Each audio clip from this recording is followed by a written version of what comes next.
And we are live. A very, very warm welcome to both of you, Stella and Alla, for joining us today. And for those that are joining us live on LinkedIn, welcome. We are talking today to two of our women's chapter members, Stella Kamba, who's the founder of More Life Adventures, and Alla, I never know how to pronounce your surname, Alla. Ouvarova. Ouvarova from Two Chicks. It's such an honor to have both of you here with us today, sharing your insights and your journey. And hopefully through this conversation, we're going to learn a little bit more about your businesses, but also why people should be excited about your respective businesses. So thank you for joining us. For those that don't know me, I'm Michelle de Klerk. I'm the founder of the Women's Chapter. And if for some other reason you have to leave the chat halfway through, for those that are listening, this will be recorded and it will be on LinkedIn, but also on the Women's Chapter website afterwards. So you'll be able to watch the entire conversation. So without further ado, I would like to give each of you an opportunity to introduce yourselves and your businesses in your own words. Alla, can I start with you, please? Yeah, sure. Good morning. So I'm the co-founder of Two Chicks. My business partner, Anna, and I began the business back in 2007. We were the first company in Europe to sell liquid egg white in cartons. And now we sell, in all the supermarkets in the UK, as well as in the Netherlands, United Arab Emirates, and in France. Amazing. So, and I'm sure now that you've said that, people will be like, "Oh yeah, I've seen that on the shelves. I've seen that in the cold section of the supermarkets." And exactly. When I first met you, I was like, "Oh my word, I buy that product." So it's really, really good to have you here, Alla. Thank you. Thank you very Stella, much. can I hand over to you? Yes. Hi, I'm Stella Kamba. I'm the founder of More Life Adventures, and we do fitness retreats and fitness workshops. And the goal is to help people expand their perceived, how much they think they can do, and to help them connect with others and help them explore different locations. So yeah, I started in 2019 it was a side hustle from my PT job, and I just thought I would help my PT clients get a holiday, a training holiday, and at the same time help them get refreshed, come back to the city refreshed. So now there's 5 of us, and it's a full-time thing. So. And you weathered the whole COVID storm and people not being able to travel in the middle of all of that. So it's remarkable that your team has grown to where you are today. And I know you've got lots of new developments and things to be telling us about later during our chat. So congratulations, Stella.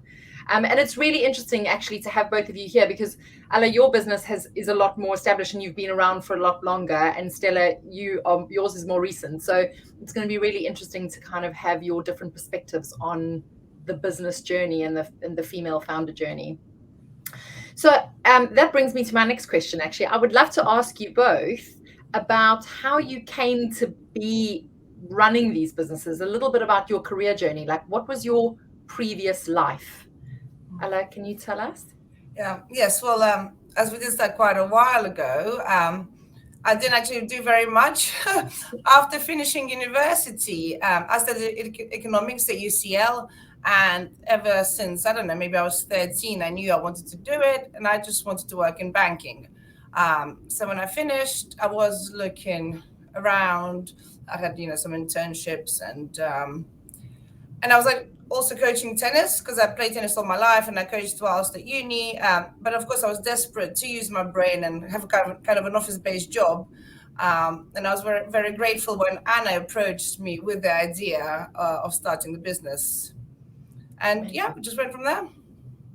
Wow, that's incredible. So essentially you launched straight into an entrepreneurial journey. And was that kind of frightening from a perspective, or maybe you were young enough that you weren't too worried about that and you could just launch in? But I think so many of us, when we start our businesses, we have that kind of imposter syndrome, I guess, a little bit around, do we have the skills? Do we have all the knowledge? Do we know everything we need to know? And as we all discover, we learn it as we go along. But that's quite a unique journey that you started yours kind of quite early on, straight out of university. Stella, I know your journey's been a little different. Yeah. But I also went to UCL, so that's the one thing. I did architecture. And then I worked in it for about 8 or 10 years. And then I like left it. And long story short, I became a personal trainer. So it was the opposite. I wanted out of the office job. And then as I was training people, I realized, gosh, like everyone is burning out just like I was, over, not sleeping enough, maybe drinking a bit too much, not really resting. And so I saw that people sometimes would get further when they'd been on holiday. Can you imagine? We spend so much time training them at the gym and they are so careful about what they eat, blah, blah, blah. And then they come back, they take a week off and they come back and they're leaner and, healthier looking. And I thought, God, there's something in that. We don't do life very well in the city. So I thought, well, I know, I'm Greek. I have a house in Greece. I'm already taking friends to. I'm just going to take some clients on holiday and train them out there. So that's how it began. And that was 2019. And then since then, it's basically evolved to what it is now, which is a full-time, let's take people away from the city to help them reconnect with their body, help them to see nature, which you don't often see, and help them to make some new connections and, like have real conversations, that sort of thing. And Stella, I know you speak quite openly about this, so I hope you don't mind me raising it, but you were also on the verge of a burnout or had burnt out. And so you were very much healing yourself through this process as well, weren't you? Yeah. I wasn't really living. I think I was just working or not even. Yeah, I had like the richness of life was reduced. I think, I remember in some time in my journey, I remember getting on a habits course, which is a funny thing to say, but we did a check-in and the person leading the course said to me, how much time in nature do you get? And I basically did not get any time in nature. And she said to me, okay, your homework is to go and look at trees for 15 minutes every day. So I would go to the park for 15 minutes, walk to the park and then come back. That's how bad it was. I was just embracing the London life and just, thought I would just, I thought I was really living, but I wasn't really living. I was burning out a little bit. Yeah. I think that totally resonates with me, and I'm sure with many of the people that are listening today. We've all been through that, and we've all needed the reminder somewhere along the line. I mean, I live in the countryside, and I had a treatment not so long ago where the lady said to me, she said, I know you walk in nature every day, or you run, or you're out with your dog. She said, but how much are you actually there? How much are you in that moment? Like when you're looking at the trees and, are you thinking, are you writing emails in your head, or what are you doing? So there's always more that we can do to kind of bring ourselves back into the moment and to really make the most of that time to reset and get ourselves ready for the day. So thank you for that. Alla, I would love to ask you about the kind of, how did you come up with the idea for egg whites? Because obviously now that we have it, we know why, and we know that we need it. But like, two women, like, how did this come about? Over a glass of wine, or were you working in the wellness industry already? Like, what was, how did you identify the problem that you solved? It was actually Anna. She was in LA for 3 months after she'd finished her masters, and LA and in the US in general, they had been selling liquid egg white in cartons for 30 years already at that point. It's crazy how far behind we are. So so Anna really liked it, and she came back to London and she wanted to find egg white, and she told me about it. And there were newspaper articles at the time, magazines talking about egg white omelets, like Mel B from the Spice Girls was having egg white omelets. Yet you couldn't buy egg white; you had to separate the eggs. So we started on that journey. I agreed with her that there was a gap in the market, that it was a good idea. So we went from there. We literally, we decided, yes, we're going to do this. We bought a book, How to Write a Business Plan. Yeah. And then, Amazing. We looked for some funding, and yeah. And when you started going out with this idea, did you get a lot of pushback, like from, investors and people that you were looking to get buy-in for your idea? Did they sort of think, oh, these two women are nuts, or were you getting, you know, kind of people backing you and going, oh wow, yeah, actually we do need that here? Well, we had people did like the idea, but you know, funding was a completely different story. It was very, very difficult, and yeah, we can talk a little bit later on more about that. So it was quite hard, you know, from that perspective. But luckily, the retailers and, you know, people we approached did really like the idea. Amazing. And Stella, I know that you'd started off with your Greek retreats over the lockdown. You had to do some UK ones, which I know you found to be like a revelation that some of these really beautiful places existed in the UK. But now you're looking at expanding to other areas. Can you tell us about that yet, or is it a bit early? Yeah, definitely. Yeah, as you said, in the lockdown,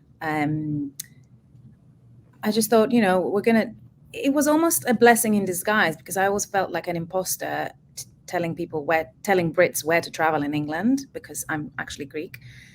Whereas, you know, I can say, oh, here's where you can go in Greece. But I felt like an imposter doing that. But anyway, I've been in London 26 years, so I'm just as qualified as, you know, anyone else. But anyway, discovered the South Coast, which to me, where we went for the first time in Portland, looked exactly like Crete, you know, very dry, rocky, sea everywhere. It was beautiful. And then since then, by doing a little bit of more digging around, we found this beach a little bit further west in Devon that we keep going to. That is absolutely beautiful. And saying that, there are just so many incredibly beautiful places in the UK. And I can't speak for the north because I've only been to the Lake District, but in Devon, Dorset, Cornwall, just so many places to go to. Logistics wise, and, you know, with the capacity that we have to make the most of the places we've already been to at this point. But in the future, I would say I would love to expand to more locations in the UK. But anyway, so we go to this place in Devon, called Budleigh Salterton, and it's because there is a gym nearby that we like to use. And when I was in Crete, everyone was telling me that I should be in Mallorca because we cater to a big part of our audience is people who do CrossFit, and there's just so many CrossFit gyms in Mallorca, and there's an Ironman, and so people go there to do triathlon training. So anyway, we have been to Mallorca and we're going again. It's beautiful.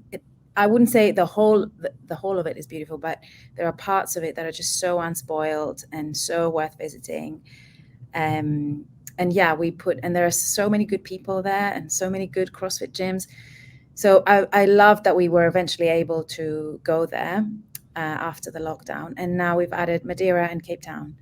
So we're going to Madeira and Cape Town for the first time this year, which I'm really excited about. Yeah, that's amazing. Yeah. So you new continents. Well, I mean, Africa.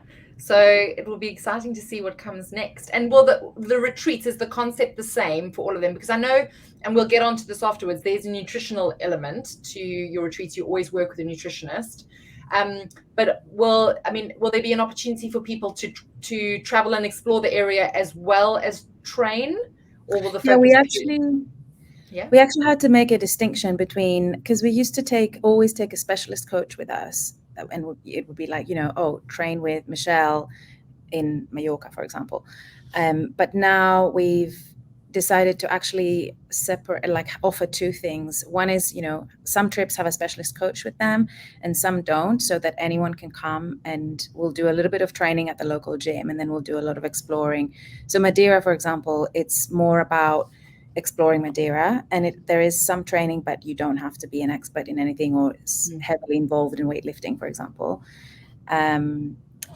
So yeah, we had to make that distinction because I think sometimes we put a big premium on a weightlifting coach before or on a nutritionist before, and some people just want to go and chill sometimes, you know. So it was a missed opportunity to say, yes, you'll go to Madeira, for example, but you will only do weightlifting. So we had to take a step back and try that offering and see how it goes. So I'm excited because it means that more people can join us, and it's more about Madeira is more about the hikes and the beautiful spots and you will get really fit in the process because it's just so hilly. That doesn't, yeah, the hills, I would struggle with that. But it would, yeah, I mean, I think when you are in a group environment or you've got people supporting you, you achieve far more than you ever think you could. And that I think is a big advantage of the way that you design your programs, is that people do come away feeling like they did something they didn't think they could do, or they achieved more and came back feeling, amazing. For sure. And I think it came from, I spent my 30s like in dire need of an opportunity like that. I was desperate to be taken away somewhere and be given a structure, and some people to connect with. I was desperate for opportunities to get away, but I just didn't know where to look. And sometimes I would find something and I'd go away and it would be the best thing ever. I'd return super refreshed and ready for action. And if I'd gone too long without doing anything, I would just slowly, burn out, basically. Alla, I know you train a lot and you're also very fit and healthy. You do a lot of sport. Can you tell us a little bit about how Two Chicks fits in with that? Because I know the nutritional side of sport is really important to you. Yeah, so Two Chicks really primarily is used by people who are into health and fitness. They were already aware about the benefits of egg white. They consume vast quantities of egg white. So it is the CrossFitters, the bodybuilders, the weightlifters, rugby players. They all love egg white for bulking. And we don't say don't have eggs. Eggs are good for you, but just there is quite a lot of cholesterol in them. So you could have like a couple of eggs and bulk it up with egg white. I train. I mean, I have done CrossFit a little bit, but I think I was a bit too late in my life to start such a sport. But I love, at the moment, I just love, running and doing weights. So egg white is really good. For myself, I love to have a kind of protein shake that's like a breakfast. So I put in oats and a banana and some spinach and some kale, along with egg white. And, sometimes I can add some protein to it as well, protein powder, and peanut butter, that kind of thing. And it's just so good, so filling, so healthy, so quick. Yeah. Also, it's quite hard to get kids to eat protein. So for my kids, I always put egg white in their porridge. Egg white doesn't have much of a taste of its own. So if you put it into things, you can't really detect it. So I'm always doing that. And, and in fact, it's a popular dish, this protein oats, protes. And yeah, you can literally add egg white to anything, waffles, pancakes. Cocktails are also popular on a Friday night. Pisco sours. Yeah. Exactly. Any sort of sour works really well, yeah. So this may be a silly question, but is it safe to have egg whites raw then? Can you add them to smoothies and things, and there's, that's a perfectly kind of healthy thing to do? Yes. It's much better to use our egg white because it has been pasteurized. So it is safe, and it's much better than using raw eggs. Okay. It's good for, pregnant women. It's totally safe. Amazing. And I didn't realize that about the oats, actually. That's a good trick. And it doesn't curdle or kind of go white like egg white would if you cook it. No, you pour it in at the end. You literally, when you're taking off the heat, just stir it in, and that's it. And it makes the oats really creamy as well, really nice. Oh, okay. Very, very good. I'm always looking for ways to add, my children are both going through a vegetarian phase. So ways to add enough protein to their diet. Absolutely. So definitely do that. I think I need to start popping them in there. Both of you are very passionate about supporting women in business. And I mean, and I think that's one of the reasons that you're part of the women's chapter, because we all share that passion about kind of how we can help each other and support one another. But Alla, you've actually launched a program called Future Female Entrepreneur. Can you tell us about that? Because you're in the second season of that, or that we're about to launch 2.0. Yeah. What is it all about? A couple of years ago, actually, we set up the Two Chicks Empowerment Fund because it's always, we've always wanted to give back. And we were just trying to work out a way to do this. So when we set up the Empowerment Fund, we started working with a couple of schools locally, And, we were kind of, working together with them to find out what help they need, trying to help with mental health, raise aspirations. And then we really wanted to have a broader, reach. So we came up with this Future Female Entrepreneur, FFE, as we call it, and, started working on it at the beginning of the year. So essentially, we partner young, aspiring female entrepreneurs with established ones. So what we did, we went to the universities and to promote the opportunity. We had an application process for anyone between the ages of 18 to 24, where they could apply to spend a day with a female entrepreneur. And I went out to my network. We went out to people who we know, and asked them if they wouldn't mind having a girl at their office for half a day to show them the ropes, to explain, give them a bit of background, explain how they started, answer any questions, give any guidance. And we had honestly an amazing response of so many women who were willing to give up their time. And yeah, it was a steep learning curve. It wasn't that easy to do. So, especially the younger girls, they weren't so good at replying to emails or turning up. But you live and learn. In the end, we had 20 girls take part and spend the half a day, and then for the second half of the day, we invited them to our offices, where we ran talks and workshops, all things setting up in business. It went really, really well. At the end, it was brilliant. We had 3 girls get offered internships, so they're continuing to work with their mentor, and it's been kind of recognized by NatWest and the Rose Review. So we're working with them, in collaboration with them for the next opportunity. So FFE 2.0. We've decided to do it in a different format because we want to do 3 different initiatives throughout the year, kind of every, term. So this term, we're going to again partner up an aspiring female entrepreneur with an established one, based on the kind of the areas of interest, the industry. But we're going to be doing online Zoom calls like we're doing now. So three ideally 1 hour slots. Once we match them up, they can go off and obviously set the times that are that work for them. And we've decided to expand the age range a bit, so we're doing 18 to 26 because it is for it's kind of for women who've had potentially ideas of potentially written business plans to get some guidance. So that's what we're about to launch. Amazing. So how can people get involved, those that are listening, either if they know a young woman who would be suitable for the program, or if they would like to get involved as an entrepreneur to host somebody? Is it just best for them to reach out to you and you'll send over information? Well, we'll have the application form will go live this week on our website. So 2chicks.co.uk. There is a tab for Future Female Entrepreneur where we'll go live. They can just email empowerment@2chicks.co.uk as well, just to register. And also, ladies, get ready. I will be reaching out this week as well and asking you to come on board.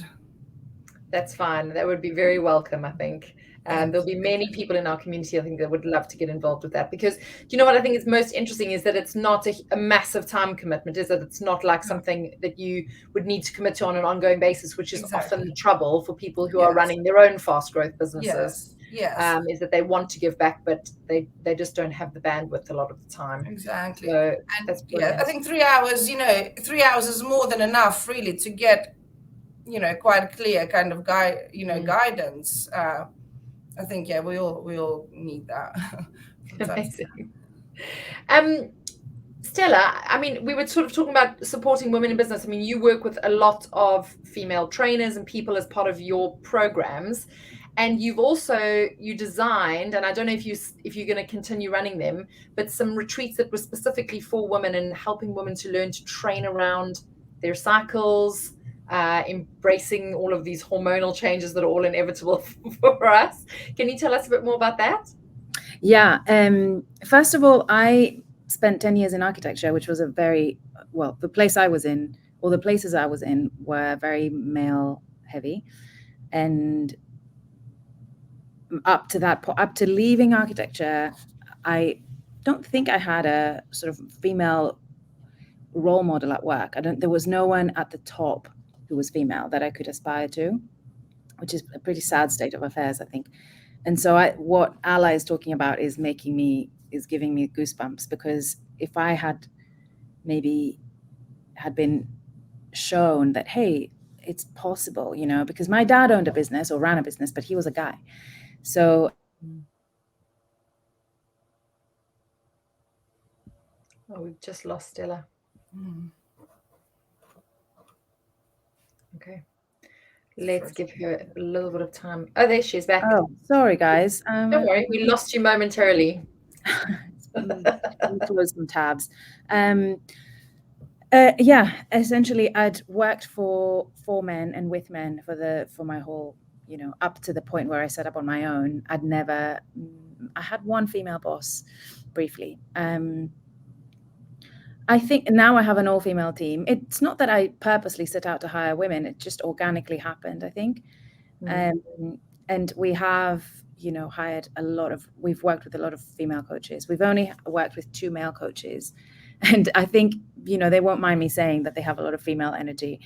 I don't know, organically it happened. And I'm quite, I was born on International Women's Day, and I'm always looking for opportunities to do something for women, because I feel like my mum passed it to me at birth. I don't know, I feel quite passionate because it just wasn't an option for me in the beginning, or it wasn't a perceived option for me in the beginning.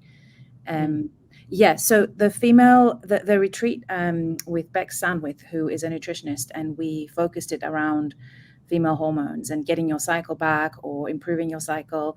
We did it once in the middle of the pandemic, or just in between.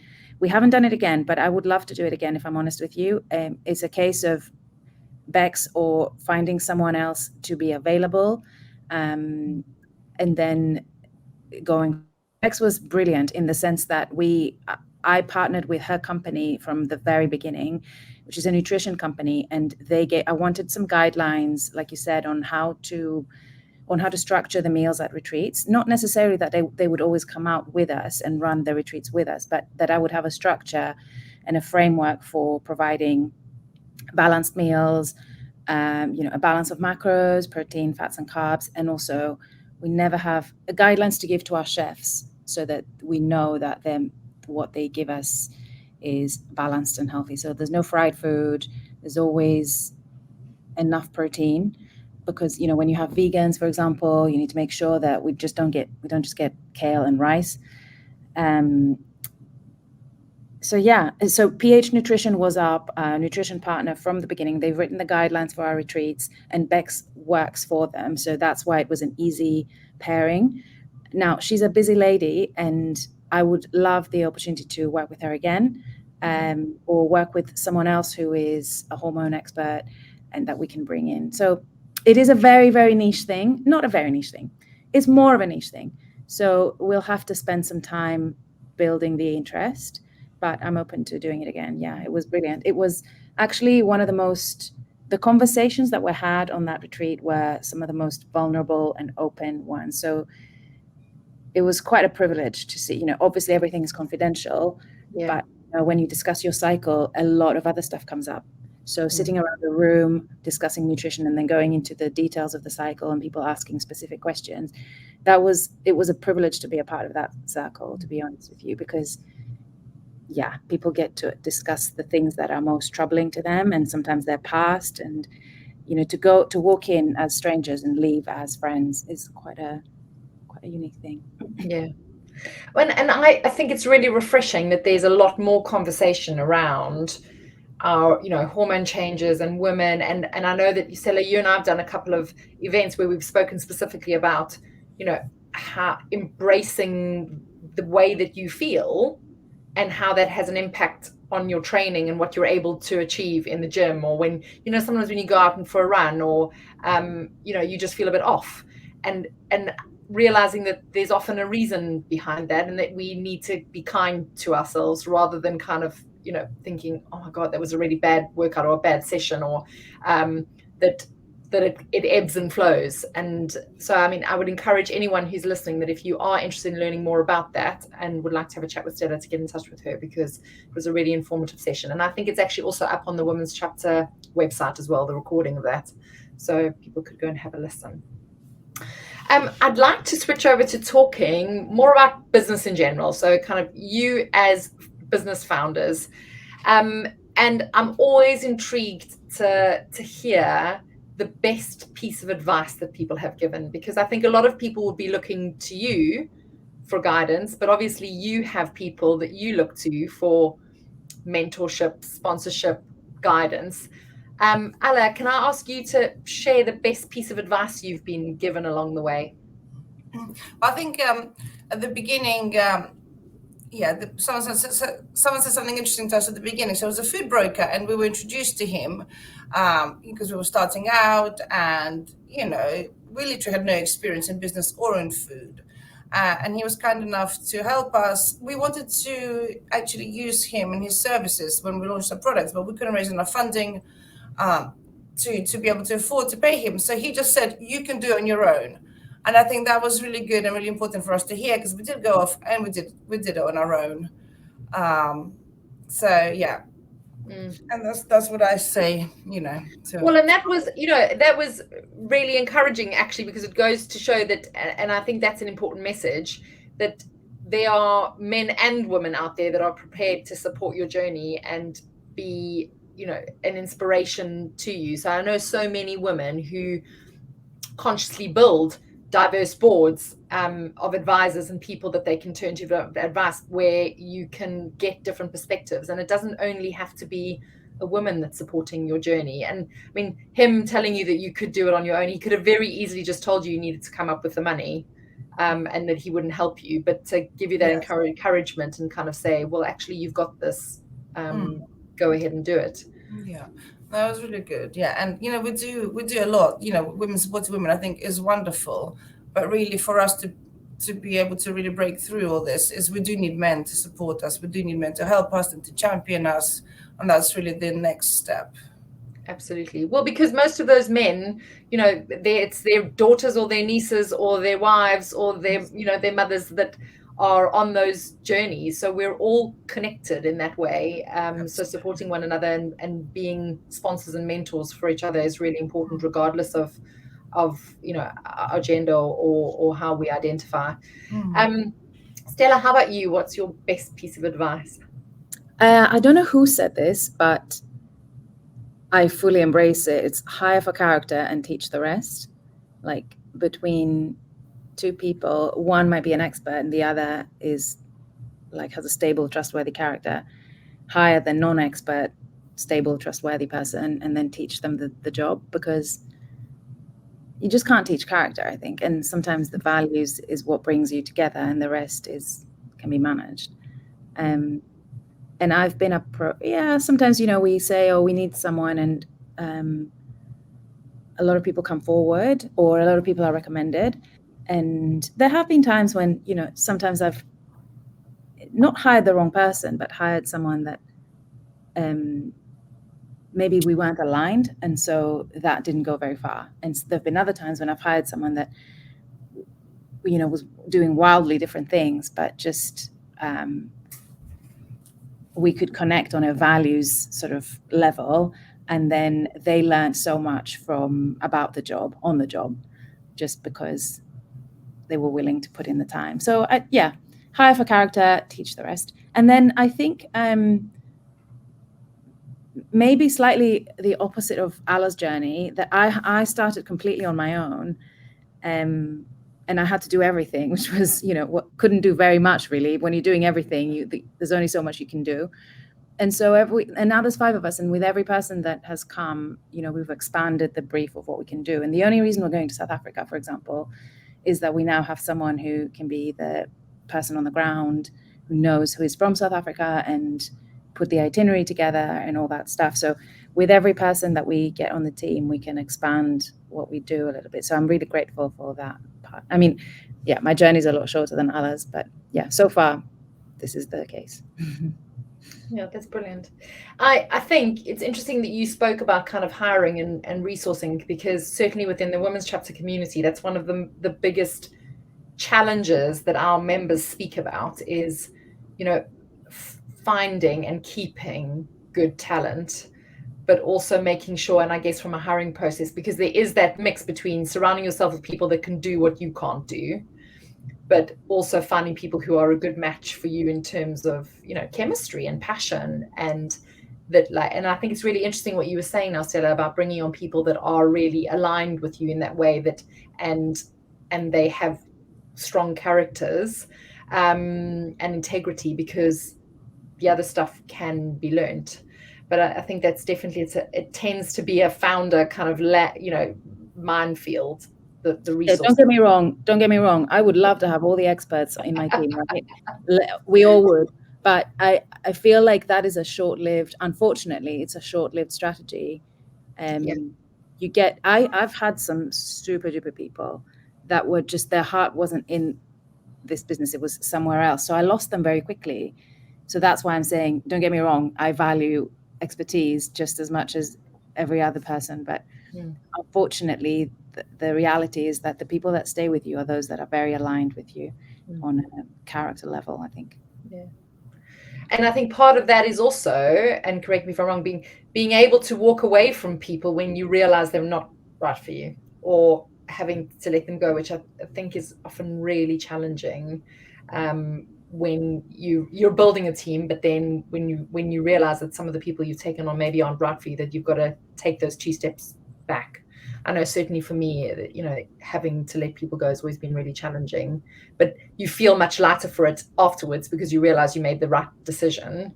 But yeah, I think so many of us really struggle with that part of it, because it can feel a little bit cutthroat if you've taken on someone that turns out to not be the right fit for you. Alla, how do you deal with challenge? What's in your toolkit? Well, this current times that we're living through, challenges are just every day and every step of the way. And I think what makes us a successful entrepreneur is just being able to roll with the punches, really. The bad times don't last. The good times don't last either. There's always up and down. You just have to manage, don't get too stressed, and just, Of course, times are tough now. The costs are rising. So as a business, you do have to make adjustments. You have to, kind of cut back on spending in certain places. So of course, you've got to be smart, and do things right. But yeah, just have to get through it, really. I mean, is that, it's good that you raised that now. We are facing some really uncertain times, and I think there's a lot, there's obviously a lot of upheaval at the moment. Is that something that both of you are worried about in terms of the sort of longevity of your businesses, or how you'll navigate this? Does it feel like just yet another challenge to face after the whole COVID drama? Stella? I mean, for me, it feels like just like another challenge, because at the beginning, we had challenges every step of the way, from the very start. And at the beginning, you think, oh my God, is this going to take us down? But once you've been through 10,000 of these episodes, you're like, oh, it's okay. It will be okay. But yeah, after COVID, it is hard to be facing what we are facing at the moment. Yeah, I mean, I can resonate with that. I feel like perhaps it's great that, Alla, you have someone to share the business with, because I think that almost halves the challenge sometimes, just to share the problem, whereas I sometimes find it hard to sleep. I would say, early on, I realized that, the only thing I'm offering is these £1,500 ticket items that are not, I need something that is a lot more accessible, so that people can put their foot in, or can access more life adventures a lot easier. So we started doing these workshops that are 4 hours long in London, not necessarily, we started in London because this is where we are, but we'd love to expand. But basically, these are sort of £80 rather than £1,500. And so we can bring people into our community a lot easier. And yeah, I am worried about the recession, and I think it's like we can all feel it, the electricity bills doubling, and it's pretty crazy. And so I do think, so we are looking at pricing our retreats slightly differently. So like have a base package and then have add-ons. It's not something I've cracked, so I can't really speak about it very confidently, but it's something we are looking at. Yeah. But I think, Stella, you have a really cohesive audience and following, and I know that you have a good relationship with a lot of the people that come on your retreats and things. And I think the advantage of that is, like we saw with so many businesses during COVID, those that went out to their communities and said, what do you want? How can we create something that works for you? That many of those businesses were the ones that came up with new products and offerings and things that they might not have ordinarily, but being pushed in out of crisis comes great opportunity, right? So I suppose, and just listening to both of you, and Alla, you saying, rolling with the punches, absolutely. It's about being able to weather the storm, but also looking for the opportunities and keeping our heads up so that we can spot those and take advantage of them when maybe some others wouldn't be in a position to do so. Sorry. No, go ahead. We went on a startup accelerator last year. I don't know if this is the right name for it, but basically it was a 10-week program for startups. And one of the things they were really keen on was for us to interview our customers or our previous customers. And those interviews were worth their weight in gold. Like we got insights that we then discussed within the team that, actually, we're offering this, but what people are really wanting is this, and therefore should we offer more of this? And it was super, super useful. And we are doing our best to carry on these interviews because you never know what people enjoy. We always send out feedback forms, but sometimes they never come back. And so to sit for 30 minutes with a previous guest and discuss, like, how did you find it? How was the booking process? Blah, blah, blah. What were you looking for? Did anything change? It tells us more about them than what about we're offering. And then that way we learn a little bit more about them. Yeah, no, I think it's a really valuable process, as much as it can be quite terrifying to go out to your audience because you're not sure what they're going to come back with. It's always a really, really good learning process and gives you an opportunity to really involve your community in the growth of your business. Alla, can you tell us about the greatest lesson you've learned along this journey? Because, you've been in business since 2007. And as you said, there've been lots of punches you've had to roll with. Yeah. Is there something that stands out for you as being the greatest lesson you've learned? No, I think it's, as Stella said, you have to obviously adapt. You have to be, kind of pliable because, things change. And into one of the first books I read, it's on my shelf there, Getting to Plan B. It's like you've got to, when we wrote a business plan, we had a very kind of, strategy where we were going to do as they do in the US. We were going to launch flavored liquid egg white. We did do that. It didn't work so well. We had cartons exploding on shelf. And so we just, we adapted the business. We then went into like launching healthy crisps made with egg white. We're always looking at new products, ideas. I think, you have to look at the trends. You have to see what's out there. And you do have to adapt in order to be able to survive and thrive. In our last couple of minutes, I wonder if I can just go straight to you, Alla, to ask you what piece of advice you would offer a fledgling business or a founder just starting out. I know this probably ties in quite nicely with your program. Yeah. No, certainly does. No, it's just be prepared to work hard. It takes a lot longer than you think. But if you believe in your idea, don't give up, and, there's always a way through. Don't take no for an answer and, go over, go under, go right, go left, find a way. That's how we did it. And I think that's what's got us here, really. Yeah. Amazing. Stella, what's your piece of advice? Yeah, I believe in your dream. That's the main thing, I think. And like Alla said, it will take longer, but it's worth it. Like, what else are you going to do with your life? Believe in your dream. You've got something to offer there. So if you have enough, I don't know what sort of point in the journey people are on, but you've got to believe in it straight from the get-go. Like, start it and then keep believing in it. Sometimes women in particular tend to have a lot of imposter syndrome. So don't let that take over. Yeah, I mean, I think, that's really good advice. And interestingly, it ties into a conversation that we had with some of the other women's chapter members about fundraising momentum. And it was Laura Morgan, who is an investor, but also a business owner. And she said,